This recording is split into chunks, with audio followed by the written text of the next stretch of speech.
विचार मंचाच्या समोरील आपण सर्व सन्माननीय महाकारुणिक सम्यक संबुद्ध 12व्या शतकात समतामूलक समाज व्यवस्थेची आधारशिला ठेवणारे महात्मा बसवेश्वर, भगवान महावीर, चार्वाक, बहुजनांचे राजे, राजे शिवछत्रपती, स्त्री उद्धारक, क्रांतिबा, आरक्षणाची मुहूर्तमेढ पहिल्यांदा इथं रोवणारे छत्रपती राजर्षी शाहू महाराज, या आरक्षणाला घटनात्मक आयाम दे बोधिसत्व, युगप्रवर्तक, विश्वरत्न डॉक्टर बाबासाहेब आंबेडकर, लोकशाहीर, सत्यशोधक अण्णाभाऊ साठे, बिरसा मुंडा, तंट्या भिल्ल, मा सावित्री, मा रमाई, मा जिजाई, फातिमाबी शेख, अहिल्यादेवी होळकर, जगद्गुरु श्री संत तुकोबाराय, संत सेवालाल, संत तुकडोजी महाराज, संत गाडगे बाबा,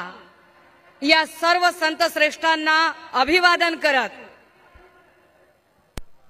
ज्यांनी रक्ताचं पाणी करून आणि हाडाचं काळं करून ही शिवसेना मराठी माणसाच्या हितासाठी घडवली, वाढवली, त्या वंदनीय बाळासाहेबांच्या आशीर्वादाने आणि त्यांच्याच विचारांवर चालणाऱ्या सन्माननीय पक्षप्रमुख उद्धव साहेबांच्या आदेशाने मी आपल्या सगळ्यांच्या समोर आज उभी आहे। आपल्या सगळ्यांना आज अशोका विजयादशमी, धम्मचक्र प्रवर्तन दिन तथा दसऱ्याच्या मनपूर्वक लक्ष शुभेच्छा।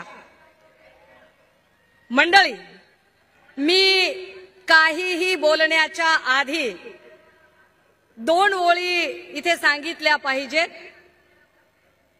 हो कहीं पीड़ पर्वत सी पिघलनी चाहिए, हो कहीं पीड़ पर्वत सी पिघलनी चाहिए, इस हिमालय से फिर से नई गंगा निकलनी चाहिए। अब तो दीवार भी पर्दों की तरह हिलने लगी है, शर्त है कि बुनियाद हिलनी चाहिए। हर गांव, हर नगर, हर डगर, हर शहर, हर गांव, हर नगर, हर शहर, हर डगर, लाश भी हाथ लहराती निकलनी चाहिए। सिर्फ हंगामा खड़ा करना मेरा मकसद नहीं है, मेरी कोशिश है कि ये सूरत बदलनी चाहिए, ये सूरत बदलनी चाहिए। दादा हो, मागच्या महिना 1.5 महिन्यापासून मी सातत्यानं एक भूमिका मांडते आणि भूमिका मांडते ती महाराष्ट्राच्या हिताची, महाराष्ट्रातल्या तरुणाईच्या हिताची। हा महाराष्ट्र ड्रग्ज मुक्त झाला पाहिजे, हा महाराष्ट्र नशामुक्त झाला पाहिजे। आज विजयादशमीचा दिवस आहे आणि आजच्याच दिवशी सद्गुणांनी दुर्गुणांवर मात करण्याचा दिवस म्हणून एक संकल्प करण्यासाठी म्हणून मी उभी आहे। महाराष्ट्राचा उडता पंजाब होऊ नये ही अपेक्षा घेऊन आम्ही सातत्यानं एक भूमिका मांडण्याचा प्रयत्न करत आहोत। पण काय परिस्थिती आहे, मी आपल्याला जरा आकडेवारी आधी सांगितली पाहिजे आणि पुन्हा बोललो पाहिजे। 10 ऑक्टोबरला नाशिकमध्ये 300 कोटीचा एमडी ड्रगचा साठा सापडला। 16 ऑक्टोबरला सोलापूरमध्ये 16 कोटीचा एमडी ड्रगचा साठा सापडला। 19 ऑक्टोबरला मुंबईमध्ये 71 कोटीचं कोकेन जप्त केलं गेलं। 22 ऑक्टोबरला संभाजीनगरमध्ये 500 कोटीचं कोकेन जप्त केलं गेलं। 23 ऑक्टोबरला मोखाडा जिल्हा पालघर मध्ये पुन्हा ड्रगचा कारखाना सापडला। आता येताना एक बातमी बघितली की ड्रगचा नष्ट करण्यासाठी मुळा नदीच्या पात्रातच सोडण्याचा प्रयत्न झाला। काय ड्रगची परिस्थिती आहे। मी जेव्हा हे सगळं बोलते त्यावेळेला महाराष्ट्रातल्या कुठल्याही लेकीला, बहिणीला, आईला, पत्नीला जिला वाटतं की आपल्या घरामध्ये व्यसन नसलं पाहिजे, आपला भाऊ, आपला नवरा, आपला बाप, आपला लेक कुठल्याही व्यसनाच्या अधीन नाही गेला पाहिजे, व्यसनामुळे कुठलाही कुटुंब उद्ध्वस्त नाही झालं पाहिजे, तो प्रत्येक जण माझ्या भूमिकेशी सहमत असेल, तो प्रत्येक जण ही भूमिका मान्य करेल। काय भूमिका मांडतोय आम्ही? आम्ही साधी भूमिका मांडली की अरे दादा, अरे नाशिकला जर एवढा शेकडो कोटीचा ड्रग सापडतो तर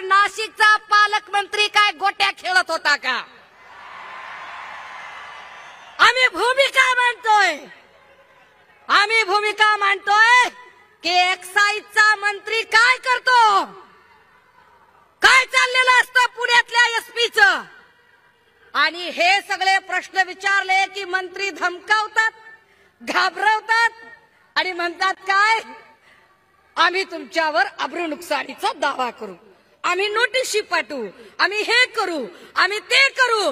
मी माध्यमांच्या समोर सांगितलं पाहिजे, 10 दिवसापासून मला नोटीस पाठवली म्हणणारे लोक अंधारातून माझ्याशी मांडिवली करण्याची भाषा करतात. नावं घ्यायची आहेत का? नाशिक मधला अमन परदेशी फोन करतो पुण्यातल्या नलिनी वायाळला, पुण्यातली नलिनी वायाळ फोन करते कुणीतरी गोगावलेला, गोगावले पोचतात माझ्या जवळच्या जठार पर्यंत, दबाव आणतात, घाबरवतात आणि सांगतात की आम्ही अब्रू नुकसानी. अरे मीडियात एक बोलता, इकडे एक बोलता, खरं काय खोटं काय? आणि ह्यांनी माझ्यावर अब्रू नुकसानीचा दावा टाकायचा. ह्यांनी महाराष्ट्राच्या अब्रूची ज्यांना चाड नाही त्यांनी, अरे वाया सुरत गुवाहाटी जाताना कुठं होती महाराष्ट्राची अब्रू, कुठं टांगली होती? हा, अरे या बीड जिल्ह्यामध्ये आष्टी वाळुंजला एका पारधी समूहातल्या मायमाऊलीच्या पदराला हात घालताना तिच्या अब्रूची किंमत तुम्हाला काहीच वाटली नाही का? तुम्ही सांगणार अब्रू बद्दल? आमच्या गावाकडे एक म्हण आहे दादा हो, मला नाही आबरून मी कशाला घाबरू. अरे ह्यांना आबरू असेल तर हे बोलतील ना, आणि मग आबरू नुकसानीचे दावे टाकतील ना. बरं त्यातूनही पुढे मग हे धमकावत राहतात. मी प्रश्न विचारते गृहमंत्र्यांना, तर गृहमंत्री देवेंद्रजी पुन्हा दटावतात आणि ते असं सांगतात की आवाज बंद होतील, याव करेन त्याव करेन, मुखवटे बाहेर येतील, ललित पाटील कुणाचा होता? अरे वा, अहो गृहमंत्री साहेब तुम्हाला प्रश्न काय विचारलाय आम्ही? अहो आमच्या पक्षातल्या माणसांवर पण तुम्ही खोटे नाटे गुन्हे करून टाकलंच की त्यांना आत. मग ललित पाटील आमचा होता अशी मखलाशी करत लपवताय कुणाला? तो आमच्या संघटनेचा पदाधिकारी कधीच नव्हता, कुठल्याच वेळेला नव्हता. पण गृहमंत्री महोदय देवेंद्र फडणवीस साहेब कायद्याच्या चौकटीत राहून तुम्हाला प्रश्न विचारलाय आणि तुम्ही त्या प्रश्नाला सगळ्या पत्रकार परिषदेत बगल दिली. शिवतीर्थावरून पुन्हा तुम्हाला प्रश्न विचारते की गृहमंत्री म्हणून ललित पाटीलला गेली 9 महिने असा कोणता आजार होता म्हणून तुम्ही त्याला दवाखान्यात ठेवला? माझ्या माहितीप्रमाणे बाईचं गरोदरपण सोडलं, बाईचं गरोदरपण सोडलं तर 9 महिने कुठल्याच गोष्टीला लागत नाहीत. तुम्ही कशासाठी 9 महिने वेळ घेतला? कारागृह अधीक्षिका स्वाती साठे यांनी कुणाच्या सांगण्यावरून त्याला पाठवला होता? मेडिकल सुपरिटेंडेंट अजय टावरे त्यावेळेला काय करत होता? अजय टावरे मेडिकल सुपरिटेंडेंट हा किडनी रॅकेटचा प्रमुख आरोपी, हा तिथे काय करत होता? माझ्याकडे माहितीचा साठा आहे, बात निकलेगी तो दूर तलक जाएगी. मी पुन्हा सांगते, इथे पक्षाचा प्रश्नच नाहीये. पक्ष, संघटना, जात, धर्म हे सगळं बाजूला ठेवा, पण महाराष्ट्रातला तरुण व्यसनाधीन झाला नाही पाहिजे ही भूमिका आम्ही घेतोय. आणि ही भूमिका मी एक आई म्हणून, एक शिक्षिका म्हणून घेतेय. तर मला घाबरवायला पुन्हा देवेंद्रजी अजून काही लोकांना पुढे करतात. खरं तर देवेंद्रजींना लोक चाणक्य म्हणतात बरं का. मला काही ते चाणक्य अजिबात वाटत नाही. आईला अहो चाणक्य म्हणजे माणसं घडवणारा असतोय हो. चाणक्यानं माणसं घडवायची असतात. उदाहरणार्थ बघा तुम्ही, समजा पवार साहेब आहेत, पवार साहेबांनी कुणाला घडवलं? प्रफुल्ल पटेल असतील, हसन मुश्रीफ असतील, वळसे पाटील असतील, दस्तूर खुद्द अजितदादा असतील, त्यांना घडवलं. वंदनीय बाळासाहेबांनी कुणाला घडवलं? आढळराव पाटील असतील, चंद्रकांत खैरे साहेब असतील, अनिल देसाईजी असतील, भास्कर जाधव असतील, संजय राऊत साहेब असतील, अरविंद सावंतजी असतील, अगदी आमचे पक्षप्रमुख सन्मान्य उद्धव साहेब असतील, या सगळ्यांना घडवलं. देवेंद्रजी तुम्ही कुणाला घडवलं? देवेंद्रजींनी कुणालाच घडवलं नाही, देवेंद्रजींनी फक्त जमवलं. देवेंद्रजी एका मोठ्या महाशक्तीचे महानेते आहात तुम्ही, पण तुम्ही माणसं संपवली. तुमच्याकडे बोलायला नेते नाहीत, कारण विनोद तावडे असतील, पंकजा मुंडे असतील, एकनाथ खडसे असतील, असे अनेक नेते तुम्ही संपवले. आता तुम्ही चंद्रकांत पाटलांच्या मागे लागलाय. संपवली तुम्ही माणसं. ते देवेंद्रजी, मला तुम्हाला अजून एक प्रश्न देवेंद्र साहेब विचारायचा आहे. अहो, तुमची एवढी मोठी महाशक्ती आहे, तुमचं संघटन फार मोठं आहे, दिल्ली पासून गल्ली पर्यंत तुमचीच सत्ता आहे. तुमच्याकडे जिल्हा आघाडी, महिला आघाडी, युवा आघाडी, 12 भानगडी, बूथ प्रमुख, पन्ना प्रमुख, सगळं सगळं सगळं आहे. भाऊ, अहो देवा भाऊ, सगळं जर तुमच्याकडे एवढं आहे तरी बी शिवसेनेतून, राष्ट्रवादीतून उचलेगिरी कशापायी करतायत ते सांगा. का करताय?